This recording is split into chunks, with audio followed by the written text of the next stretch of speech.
Polsek Kuta Selatan menggelar razia terhadap kendaraan dengan knalpot brong.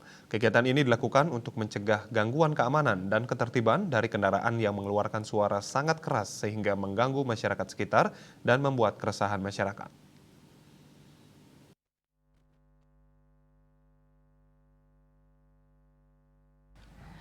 Kapolsek Kuta Selatan Kompol Tri Joko Widianto memimpin patroli Blue Light Patrol yang dirangkaikan dengan rahasia terhadap kendaraan dengan knalpot brong.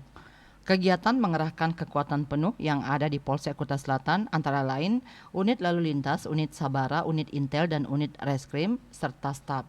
Dalam kegiatan ini, petugas berhasil mengamankan kurang lebih 10 motor dengan menggunakan knalpot brong.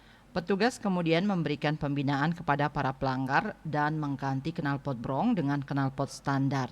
Setelah itu, para pelanggar diperbolehkan pulang. Kapolsek Kuta Selatan Kompol Tri Joko Widianto mengatakan hal ini dilakukan untuk mencegah gangguan keamanan dan ketertiban masyarakat Kamtibmas yang disebabkan oleh penggunaan knalpot brong. Knalpot brong yang digunakan oleh anak-anak muda tersebut mengeluarkan suara sangat keras sehingga mengganggu masyarakat sekitar dan membuat keresahan masyarakat. Rahasia terhadap kendaraan dengan knalpot brong ini mendapat apresiasi dari masyarakat. Masyarakat berharap kegiatan ini dapat terus dilaksanakan secara rutin agar masyarakat merasa aman dan nyaman. Raiswantara, Bali TV.